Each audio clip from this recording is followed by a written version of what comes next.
Well, later tonight, a November snowfall is forecasted to hit the Twin Cities, but right now, calm outside, and of course, a calm day inside U.S. Bank Stadium in Minneapolis. Today we hit Week 10, and we've got a good one in store between the Green Bay Packers and the Minnesota Vikings.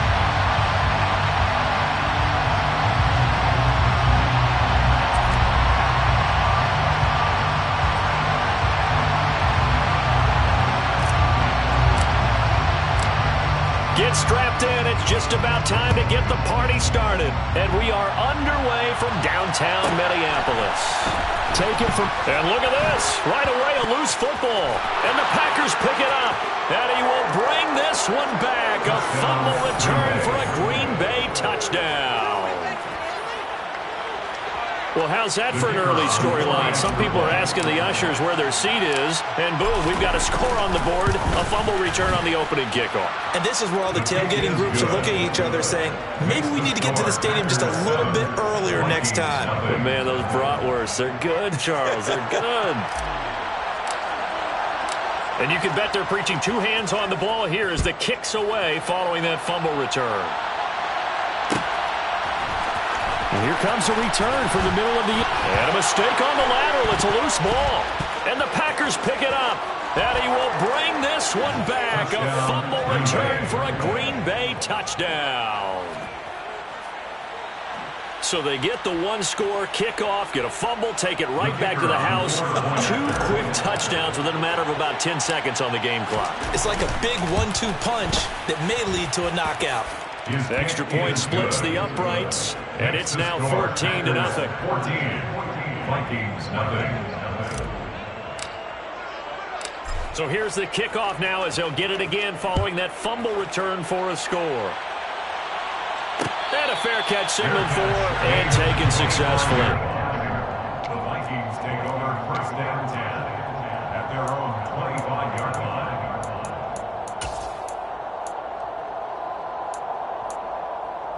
Okay, right?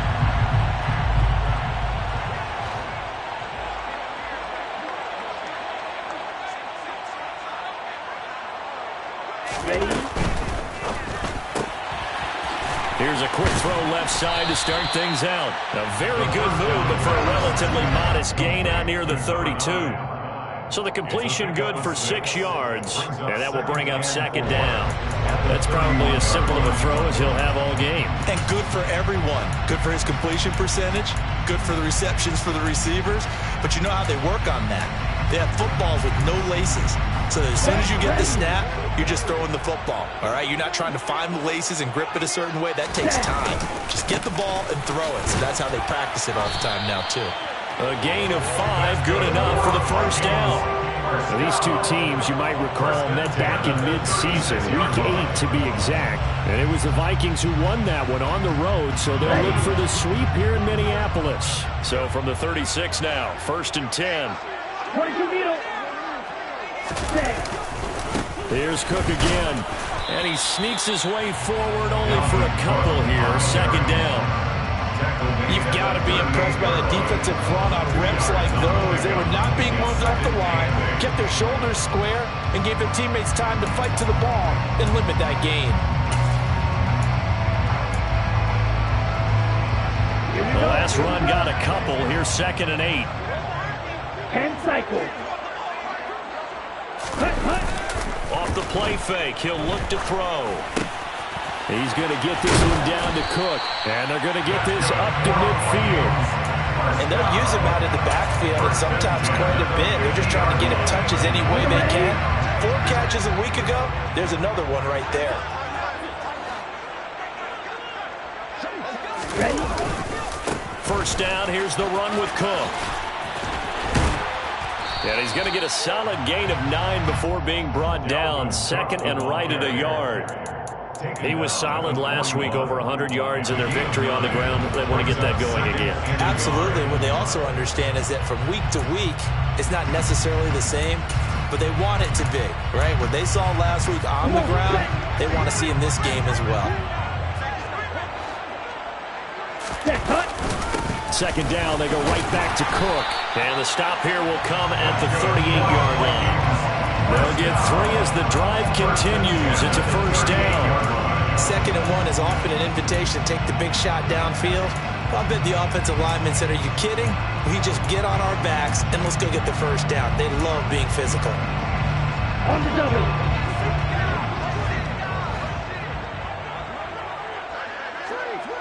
The slot man in motion right. Now a give running right. It's Cook. And now a fumble. The ball's out. And the Packers pick it up. And he'll take this across midfield and inside the 45. Let's face it, everybody at the start of a game has a mental image of how they expect it to go, and I think that was going exactly as they scripted it offensively. And now, as with every potential turnover, they're going to take a second look at this just to make sure.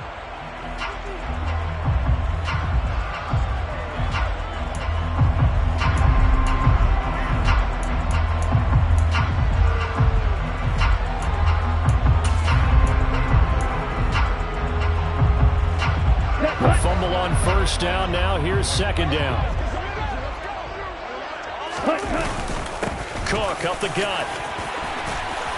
And maybe a little over pursuit there as he's able to take this down to the 25-yard line.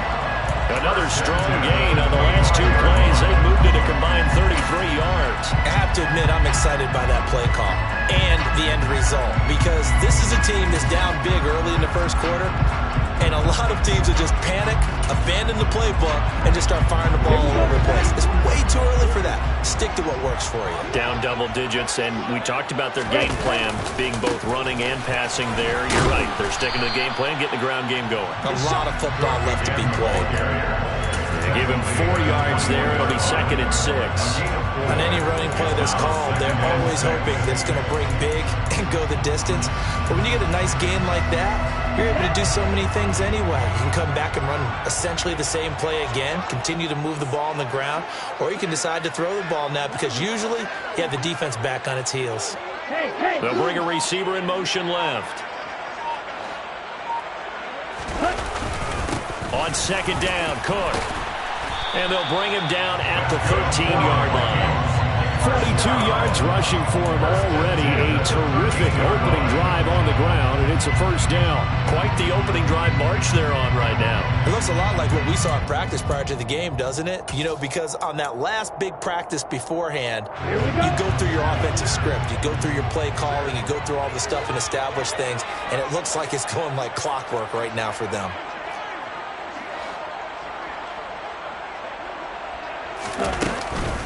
They run it again with Cook. And they'll get him down after a pickup of 8, 2nd and 2. The impressive opening drive continues and just space being created by those guys up front. We're seeing this the same way, aren't we? We are seeing an offensive line, as this game gets started, as it starts to unfold, that they are dominating the line of scrimmage. From the 5, here's 2nd and 2.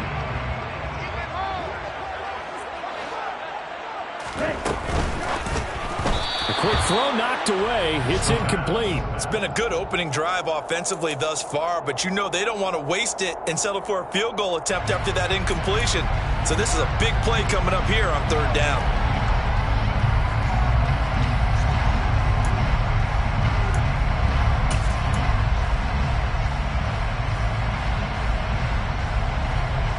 The 13th play now coming on this opening drive. Here's 3rd down. He'll drop to throw. That is caught at the 7-yard line. And he will be very close to a first down, but I see the closed fist of the referee, and that means 4th down. Just a gain of a couple there. And that'll bring up 4th down.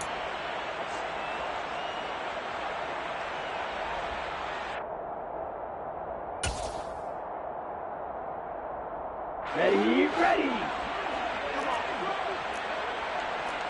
Watch out, 50 Fury. Running for it. Here's Cook.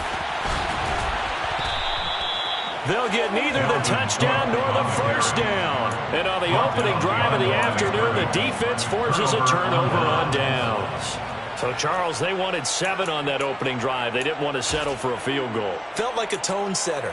You know, that's what they were looking for, because a lot of teams, they'll march it downfield, and when they kick the field goal, it almost feels disappointing, doesn't it? You have a nice drive. I think this team decided, guess what? No matter what, we're going for the 6, try and put those points on the board and set them back on their heels. But unfortunately, that mentality did not work out. And he can only manage to get a couple. 2nd and 8 coming up. That first down play, all you want to do is wedge out any type of space and try and create enough room. If you have to run the punter out there, he can successfully complete the punt. Yeah, didn't get a ton there, but at least some positive yardage.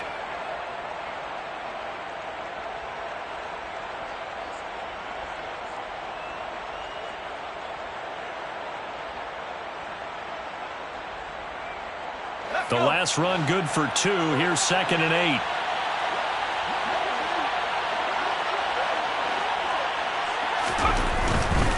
They'll try the right side with Jones. And he's taken down, but not before reaching the 20.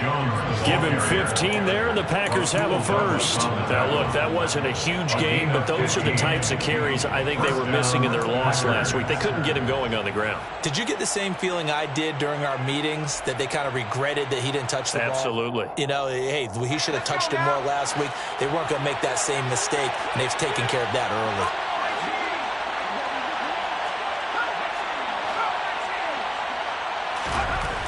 To throw is Campbell on 1st and 10. Tunyon's got it on the out route.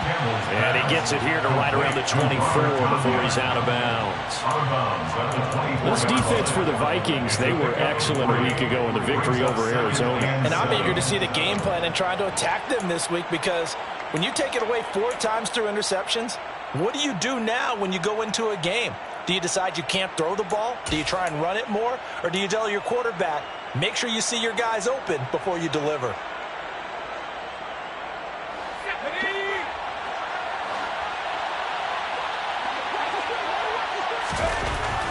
Looking to throw on 2nd down. Campbell eluding the pressure right.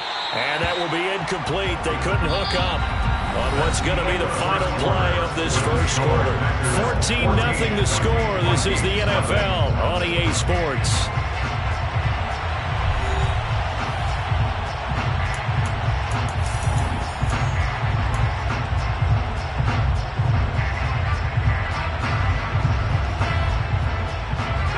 They head to the line facing a 3rd and 7 following the incompletion on 2nd down.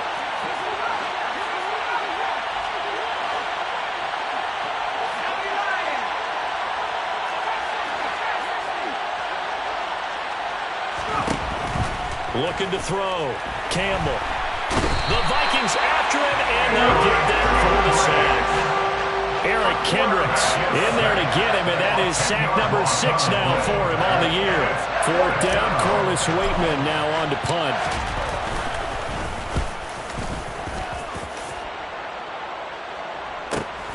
That's taken it around the 40. 43-yard punt, but they get 9 back on the return. And this offense takes over in great shape right at the 50. 1st and 10.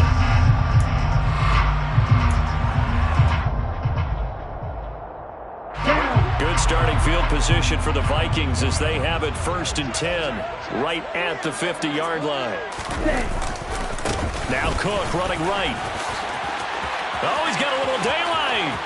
Past the 20. And he'll get into the end zone. Touchdown, Minnesota. Bottom line, when you play a runner with these talents, you've got to be able to wrap up and get him on the ground. Or the first person who gets there, hold him up long enough for the next wave to get there and get him down. Otherwise, he will continue downfield and find pay dirt. Lutz with the extra point, and that'll make our score 14-7. After the touchdown, Lutz to kick it off.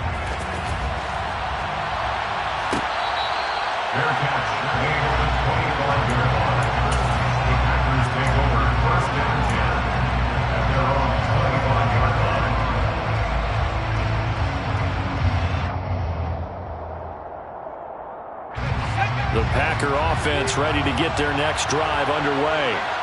4-4, their record through 8 games on the season. Would you say that this team has overperformed, underperformed, or are they kind of right where you thought that they would be? Do you mind if I say yes, yes, and yes? Because ultimately to me, 4-4 is about where they should be, because we've seen weeks where they've been really, really good. They've looked terrific. Other weeks where we wondered just how good is this team. They want to be consistent in their play, not consistently inconsistent, which is what they've been thus far. Now Campbell looking to throw on second down. They'll go right back to Tunyon. And they're able to get this one across the 35. Third catch of this first half for him, and this one is a first down. A nice chunk play from the tight end position, and it illustrates the cohesiveness that he and his quarterback have. Both saw the extra